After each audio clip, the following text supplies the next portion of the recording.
regulated militia being necessary to the security of a free state. The right of the people to keep and bear arms shall not be infringed. Welcome to another edition of Bearing Arms, Cam and Company. My name is Cam Edwards. Glad you're with me on the program today.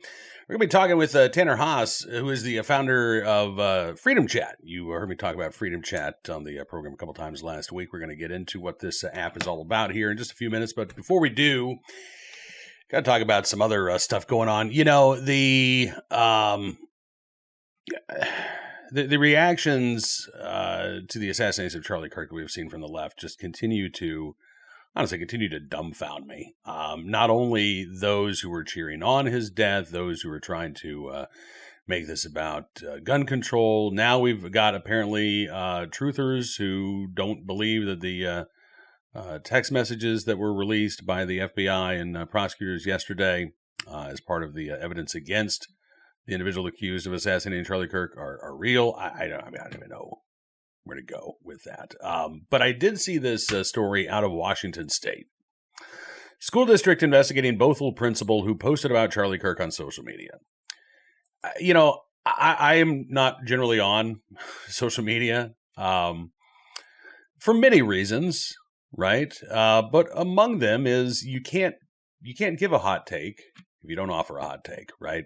And we have seen no shortage of hot takes here. It's part of the gun control playbook. I mean, really, before the facts are known, get out there and try to make whatever high-profile shooting incident has taken place a call to action for gun control. I mean, this is literally part of the playbook. In 2012, there was a messaging paper put out preventing gun violence through effective messaging, and this was one of the things that they talked about.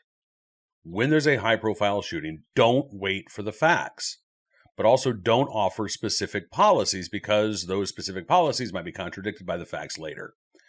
So instead what we get, and we see this time and time again, are these vague calls to action in response to a high-profile shooting. We have to do something. We can stop this, but they don't ever say how, right? Well, that's sort of what we saw here with this principal in Washington State. I believe this was from KUOW in Seattle. A Bothell principal's social media post about Charlie Kirk's murder is now under investigation. The spokesperson for the North Shore School District said a third party will investigate. Eric McDowell has been the principal of North Creek High School in Bothell for about a decade. The post on his personal Instagram, which has since been taken down, said gun control is more effective than thoughts and prayers, and Charlie Kirk would still be alive with sufficient gun control. Maybe thoughts and prayers will work, ... Oops, ... or a dash, nope, McDowell wrote in the post. I don't know when McDowell wrote that post, but what we know, according to prosecutors, is that the individual who is accused of assassinating Charlie Kirk, who apparently has confessed to friends, at least, if not to law enforcement, used his grandfather's hunting rifle that he may or may not have borrowed. The text messages make it unclear as to whether or not his family knew that he had taken that rifle. Obviously not knowing that he was planning on assassinating Charlie Kirk, but we don't know, again, if his parents were even aware, or his grandparents were even aware, that rifle had been taken, or if he just decided, I'm going to take it and then I'm going to return it and nobody's going to be the wiser. So here's my question. You got a 22-year-old individual who at this point, or at the point of Charlie Kirk's assassination, was not a prohibited person. There were, signs maybe that he had become political, his family said, and had, veered to the left in his politics in recent months. But I've seen nothing from family to suggest that they were concerned for his mental health, that they believed he was a danger to himself or others. So there was no reason for a civil commitment. If Utah had a red flag law in place, there would have been no cause to file an ERPO petition against him. My question for McDowell, and it's the same question that I've posed to people like Gabby Giffords over the past week. What gun control law would have stopped this? Universal background checks? Well, those can be evaded, right? We see this in states like California, where there are universal background checks in place. Criminals don't abide by those. And these things are very difficult to prosecute, by the way. They're impossible to enforce proactively, but they're almost impossible to prosecute after the fact. The first year that New Mexico had universal background checks on the books, there wasn't a single prosecution, not a single arrest made. So, no, I dispute the idea that universal background checks would have prevented this individual from acquiring his grandfather's hunting rifle. Red flag laws we've gone over. Bans on so-called assault weapons would not have applied. Bans on large capacity magazines would not have applied.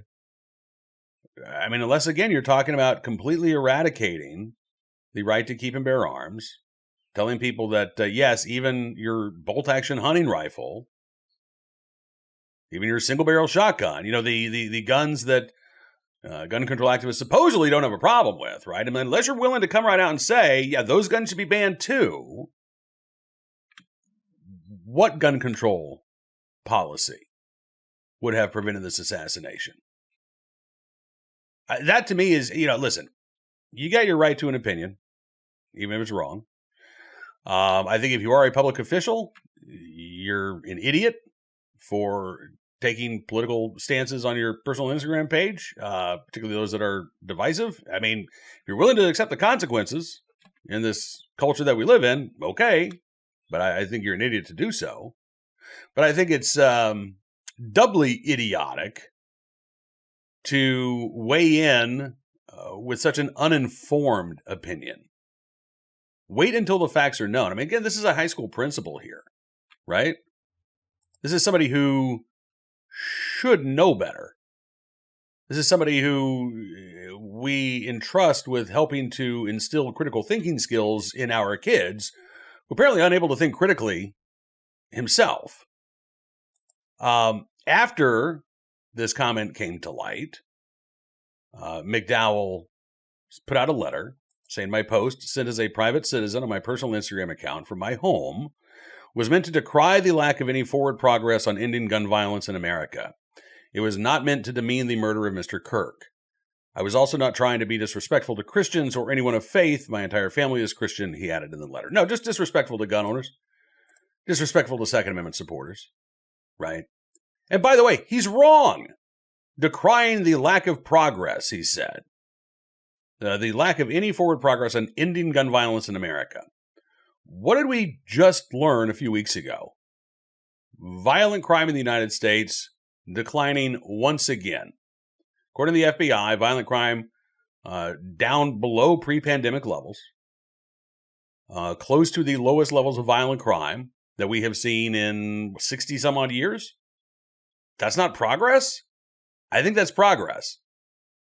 So, again, not only do we have an uninformed principal here, we've got an uninformed principal who is using his ignorance to not just advocate for gun control, but to, again, demean those who support the Second Amendment.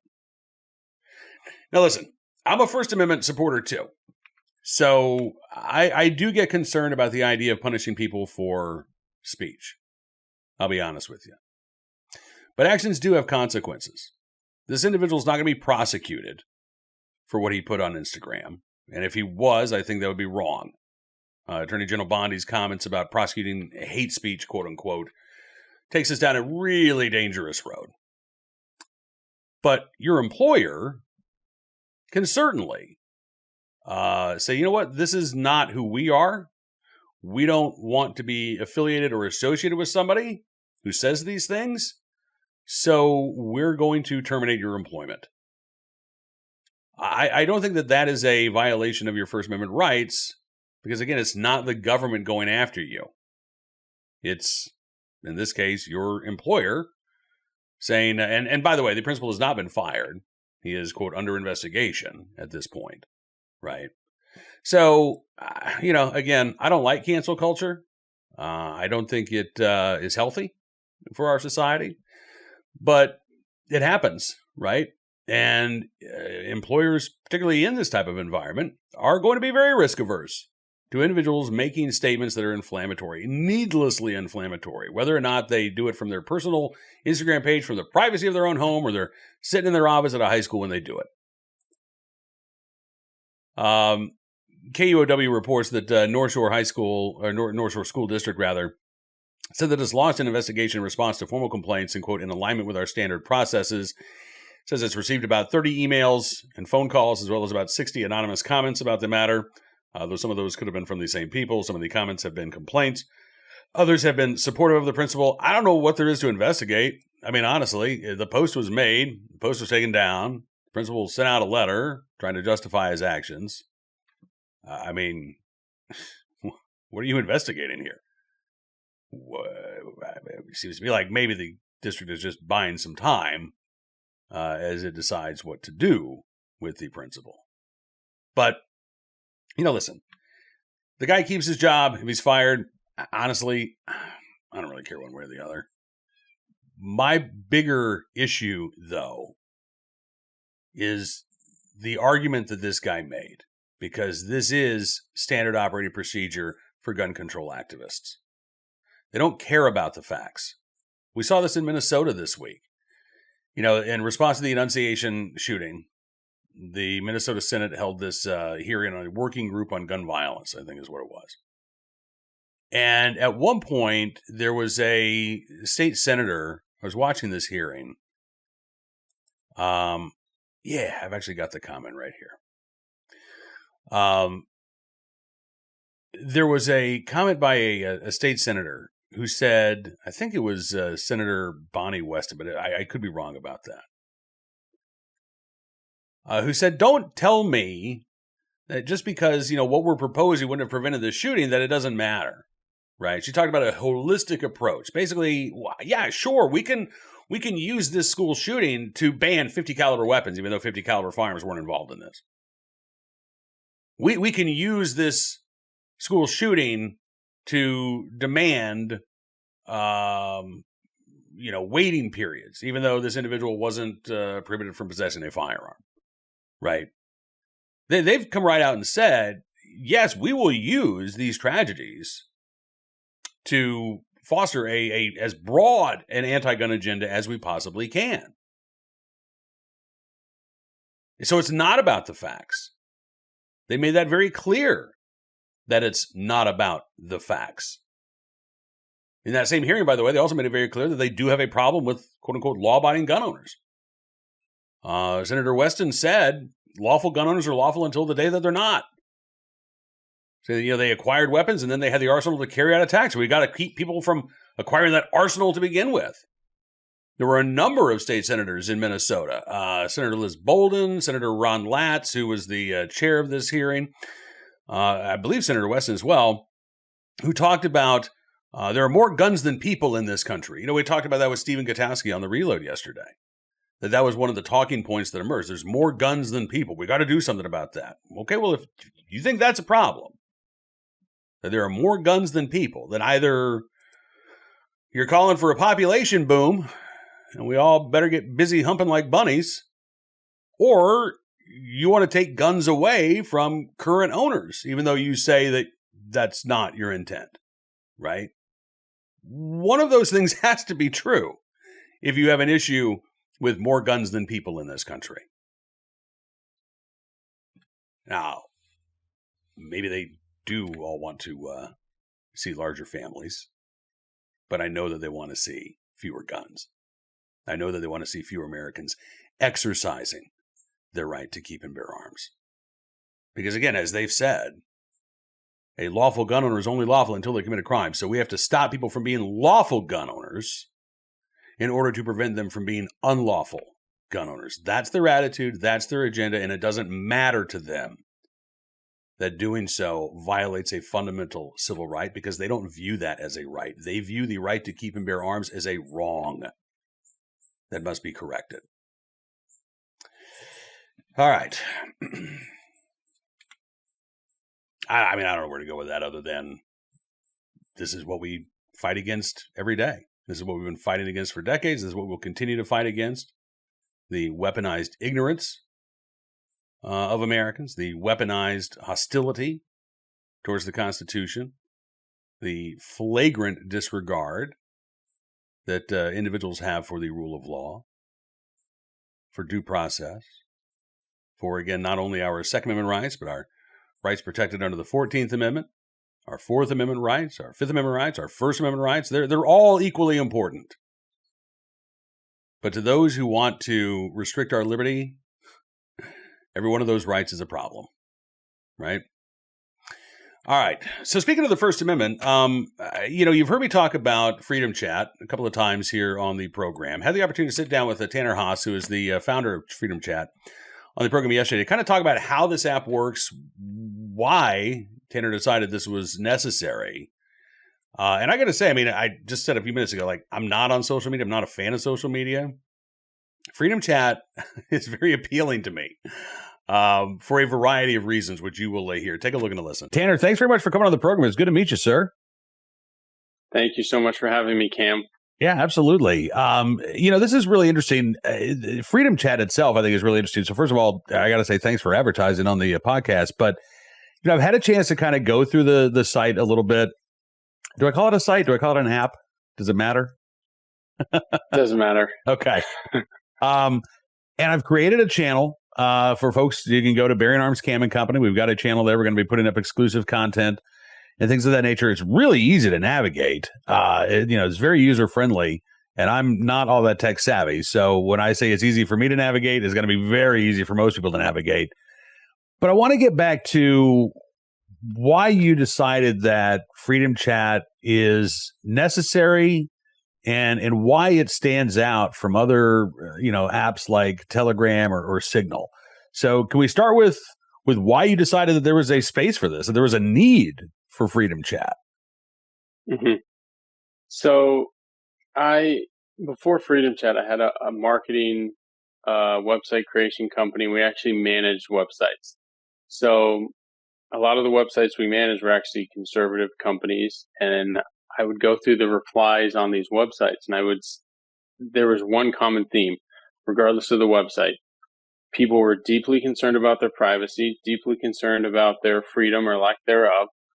And the more I dug into it, wait, what do they mean that iMessage is in private? What do they mean that WhatsApp? What do they mean that Signal? And I would dive into it. And the farther down the rabbit hole I went, the more alarmed I got. The angrier I got. Not anger in the sense just anger. And you know what? If somebody's not going to do something, then I feel compelled to do something. This is something that's deeply important. If you don't have freedom, you don't have privacy, you have nothing. So I really was just created out of a desire that I thought, I don't think anybody else is going to do it. We need it. The tide is turning. More people care about their privacy and data security than ever before. More people are going to the right because they value their freedom, their privacy. So I think it's also a cultural thing. And it really was just, I don't trust these other companies. If you dig into it a little, it's pretty warranted that I don't trust those other companies, and I don't think you should either. There's research to show that what you send somebody.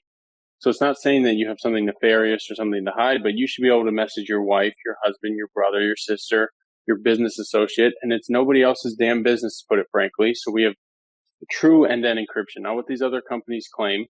We don't store messages on our server, and we have absolutely no commercial use of user data. See, that last one I think is really important. It's one of the reasons why, frankly, I'm not on most social media, because I don't like the fact that I'm what generates revenue for these companies, right? My data, my information is what helps make Mark Zuckerberg a billionaire. I don't get a cut of that, right? So just from a purely selfish standpoint, I don't like these companies making money off of my data. And that doesn't happen with Freedom Chat. Correct. So how do you make money? If it's not through my data, how do you make a profit, Tanner? So for one, this is important to point out. So we don't store messages on our server. And not only is that great from a security perspective, because we significantly reduce or eliminate the chance of a potential data breach, it also is extremely cost effective. So one of the largest expenses in this space, besides probably manpower or advertising, trying to get out there if somebody's super aggressive, is cloud storage. We don't store messages on our server. We can significantly decrease our costs. So we are pay for privacy. So if you use Freedom Chat, you can become a premium member, which is access to exclusive features. It's $5.99 a month or $52.99 a year. So very modest prices. And if you can't afford it, you don't want to pay for it, okay, that's okay. You will always, every single message on Freedom Chat is always end-to-end encrypted. We will never have commercial use of your data. So it's the same privacy standards as non-premium, but you'll lose access to exclusive features like self-destructing messages, 4K images and videos, screenshot protection. So we actually have built-in screenshot protection. So if I send you something, Cam, and you try to screenshot it, you're like, oh, look what Tanner said. You screenshot, you can't. All you'll get is a blank white screen. So we have the pay for privacy, but Freedom Chat's technology, our security is really, I look at it, that's going to power a lot of the internet. So we actually launched Freedom Chat for Business, and we allow companies, whether they're a dating app, legal, healthcare, they can create their own private messaging app based on our own technology. We've already signed a few deals there. So it really is a cybersecurity company that deeply, deeply values free speech, privacy, and security. Okay, now I want to make sure that I am getting this right. So I'm going to give you sort of an analogy. You tell me if I'm on the right track here. So if I'm a free user of Freedom Chat, I basically have like I've got a 10-foot wall around my messages, right? People can't see that. If I sign up for premium, I get a moat. I get bars on my windows. I get maybe a guard dog in addition to that 10-foot wall. Is that kind of accurate? Exactly. Okay. So, like you want to be able to prevent screenshots. Okay, that's premium feature. Self-destruct messages, premium feature. You'll get access to new features sooner than everybody else. So we launch polls in the future. Premium users will get that first and foremost. But no matter what, premium user or not, nobody under any circumstances can decrypt a message that is not intended for them. We don't support linked devices. Linked devices means that somebody with your phone number, Cam, could log in on 4 different accounts. And that's what Signal allows. That's what WhatsApp allows, Telegram. And they say it's for convenience. But the New York Post, the Washington Examiner have all reported that, you know what, that's a known security vulnerability that has been, it's been shown. Russia, Chinese phishing attempts have been successfully infiltrated through linked devices. So we really are built from the ground up to ensure that if you message someone, no one under any circumstance other than the intended recipient can see that message, image, or video. That is very good to know. And, again, I think you're right, too, about, more folks wanting to know that their information is both secure, but again, it's also private, right? I mean, we are living in a day and age of an increasingly, there's an increasing surveillance state. And you look at what's going on in other countries, like with China's social credit score, the government, Big Brother actually is watching, right? And oh my gosh. It can be an innocuous text to your wife, to your spouse, to your son or daughter.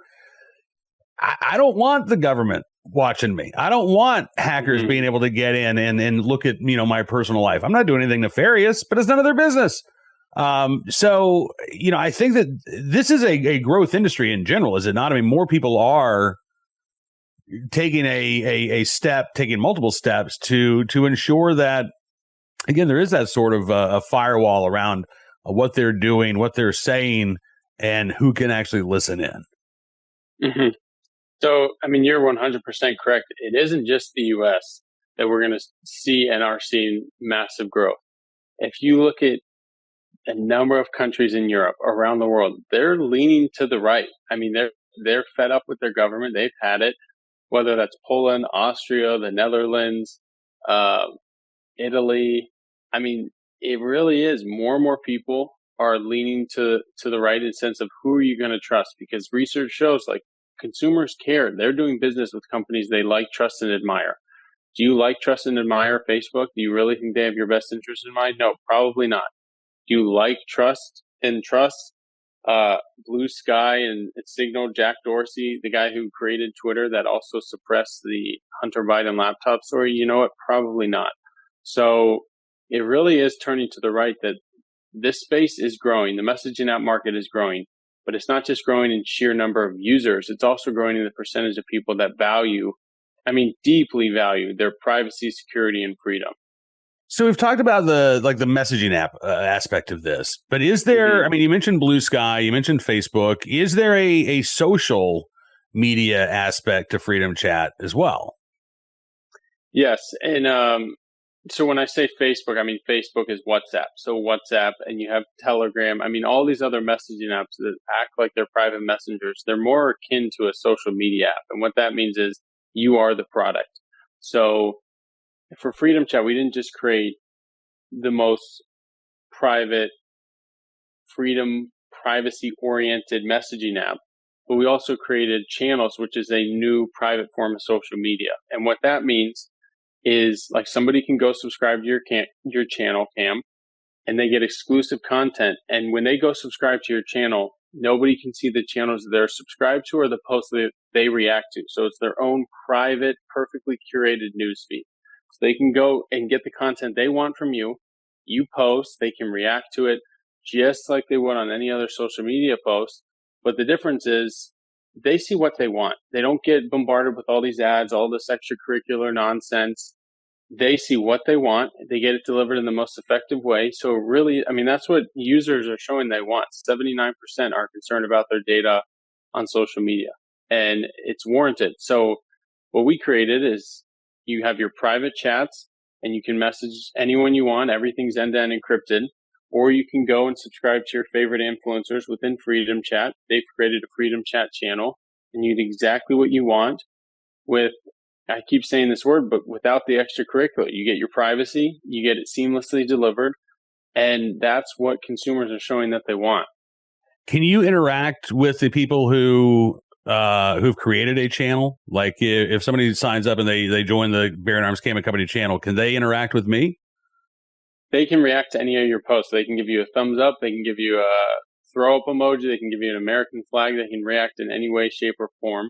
Okay. We are adding the ability to reply. So this is coming in the near future. So if you post something, they'll be able to reply.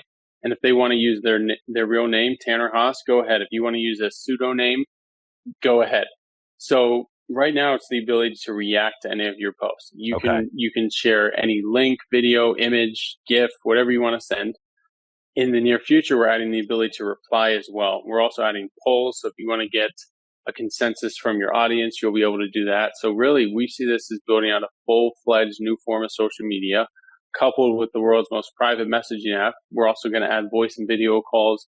So, I mean, we've been able to build a whole lot over the last 2 years, and it's extremely difficult what we've been able to build, but we're really just getting started, and we're going to continue to roll out features. We're going to continue to grow and expand, and we're going to, we want to blow out of the water. It really is. I mean, all these tragic events that have happened on the conservative side, it's like, okay, we want to get this out there. Like this is, it's deeply important. And so I'm really excited with the direction we're headed, and ready to share this with the world. Well, I got to say, Tanner, I am I am really not a fan of social media. I'm not really on a lot of social media. In fact, I intentionally disengage from a lot of social media. But I like this. I mean, this is what somebody like me is looking for, right? Where again, you're not inundated with spam. It's not just this constant glurge of information, and not even information, but just, it's just this constant glurge of nonsense, right? I can curate my feed. I get what I want. Again, it's personalized, it's private. You're checking off a lot of boxes for someone like me. And I know that I'm not alone, because I hear people, even people who are chronically online, they don't like what they're using. They don't like these platforms, and so this is a fantastic alternative. And it's available now, right? I mean, people can go to the Apple App Store, the Android App Store. They can get Freedom Chat. Yes, for sure. Go download it right now. You can go to freedomchat.com. You go check on the iOS App Store. Google Play Store. Download the app right now. And to touch on what you were just saying, Cam, we don't have algorithms either. We're not designed to keep you on the app for longer. And I actually just read a study the other day that said Gen Z is more unhappy than the silent generation. So from the silent generation born from 1929 to 1945, the same generation that experienced the Great Depression and a war is happier and has been happier than Gen Z that grew up using social media. So for us, I don't like social media. I don't use social media. Freedom Chat, of course, just created some social accounts to get the word out there, but myself personally, nope. So this is really a solution. If you use it to message privately with your friends, family, associates, all the features you'd expect with a new privacy and security touch onto it. And then the social aspect without the social invasion, we can call it. Yeah. I mean, it really, honestly, Tanner, it's fantastic. I think you've hit the sweet spot here. And like I said, I really appreciate your interest in Bearing Arms Cam and Company, and we'll be doing a lot more with my channel going forward here. So, any final thoughts? I think we touched on everything. I sincerely appreciate you having me on, Cam. And I think this is definitely something that's going to be right up your audience's alley. Again, go to freedomchat.com and check it out. Absolutely. Tanner, thanks so much for spending some time with us today. Hope we get a chance to do this again in the future. Yes, sir. Thank you, Cam. Thank you. Have a good day. You too. My thanks to Tanner for joining me on the program, and hopefully we'll have him back again here soon. Right now, let's turn our attention to today's armed citizen story, our good deed of the day, and our recidivist report. We'll start there with a case out of St. Petersburg, Florida. St. Pete man arrested in fatal car shooting. So this was September the 7th. 20-year-old Jamal Black is facing one count of second-degree murder, as well as 4 counts of probation violation in connection with this shooting. According to an arrest affidavit, Black invited a man named Tyrone Howard to his home to purchase marijuana from him. According to authorities, Howard was approaching Black's home around 2 o'clock in the afternoon when he crashed into a car that was parked at a auto repair shop about 2 miles away. First responders at the scene discovered that Howard had been shot. There was an 18-month-old girl in the car with him, identified as his daughter, who was uninjured, but Howard passed away.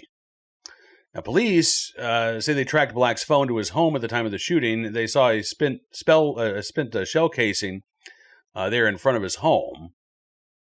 So, again, authorities are working on the theory that Black shot Howard as he arrived there at the home to purchase marijuana. Maybe it was a whole setup, right? We don't know. And again, Black has not been convicted of this crime, so he may very well be innocent until proven guilty. But that's the theory that officers are going on. According to TBN Weekly, at the time of his arrest, court records show that Black was on probation for possession of marijuana, fleeing law enforcement, burglary, and attempted burglary charges from September of 2024. And this is where I got the problem here. I mean, listen, I don't expect that, simple possession of marijuana is going to lead to a lengthy jail sentence. In fact, I would say that would be inappropriate. But the charges were from a year ago, right? And maybe this guy took a plea deal pretty quickly. But to me, burglary and attempted burglary, those are serious crimes. They should result in some time behind bars. So the fact that Black is already out, if he was ever behind bars for these crimes, that's concerning to me. Because again, the charges were levied a year ago. So I would say, it's possible, I guess, that he could have pled guilty to preliminary hearing, which probably would have taken place a couple of weeks afterwards. But again, at the most, we're talking about 12 months between the time that he took that plea deal and the time that he was arrested for allegedly committing a murder, as well as violating his probation. That's not a lot of time to spend behind bars, and it doesn't sound like Black had just gotten out of jail on these burglary charges. So, yeah, that's an issue. And again, it's just a reminder that these types of sentences, they don't just happen in blue states. They don't just happen in, Democrat strongholds. This is a problem that is endemic within the criminal justice system itself, and it's something that really has to be rectified. On to today's armed citizen story. Also, by the way, from the St. Petersburg area, from TBN Weekly as well. Here's the headline. Police home intruder fatally shot. This also happened a couple of days ago. This was September 13th. Police called to a home in Tarpon Springs, Florida, after a individual, quote, unlawfully entered a residence. When they arrived, they reported finding Tarpon Springs resident George Tirikos with gunshot wounds to his upper body. He was unresponsive at the time. He was taken to a local hospital and actually transferred to another hospital where he passed away. Tarpon Springs police say the investigations revealed that the deceased male unlawfully entered the residence and an altercation ensued. At that time, occupants of the residence retrieved their firearm and fired several rounds at the decedent, striking him. Police working with the Pinellas Pasco State Attorney's Office in reviewing the case, but they say that the shooting may be treated as a stand your ground case. I would hope so. Again, if you are in your home where you have a right to be, somebody unlawfully enters that home where they don't have a right to be, an altercation, quote unquote, ensues, you have the right to protect yourself. You have the right to defend yourself. So, the homeowner has not been arrested. I would hope that this investigation will be quick and quickly resolved as well in favor of the homeowner, but we'll keep our eyes open for any more information as it becomes available. Finally today, our good deed of the day, not from the St. Petersburg area, but from Arizona, where some good Samaritans saved victims in a car crash. I mean, honestly, I'm shocked that these individuals were in a position to be saved. Fox 10 in Phoenix covered the story. It happened last Saturday morning. A car went off a cliff near what's called Hell's Gate on State Route 88. It was a 377-foot fall off this cliff before the car came crashing down. And the driver and the passenger both survived. The media outlet reports that that was thanks in part to Good Samaritans who were able to rescue the man and woman. There were apparently some, what Fox 10 describes as car enthusiasts who were there in the area who saw what happened. Lenny Marshall was one of those who helped rescue the two. He said, I think a lot of people come out here to see the view and the scenery. He said, all it takes is one lapse of concentration. It's a very sharp turn, and if you don't negotiate it, you can just go right off. He was driving by when he was waved down by bystanders. He said, I've been first on scene a couple of times out here for accidents. He said, I just felt we had to go down there and see what we could do, if anything. And he said, thankfully, they were still alive. He said they went straight down off the cliff. They cleared this, tumbled all the way down. He said, you can't even see where they landed in a ravine. Took Marshall about 15 minutes to climb down the cliff. He found a disoriented man with a gash on his head, his female passenger stuck inside the car. He said we couldn't get her out of the passenger door, so we went around the other side. The seatbelt was tangled around her, so he said we untangled that. He said I actually had to rip out the center console to get her out, but we wanted to get her out of the car because we were afraid it was going to catch fire.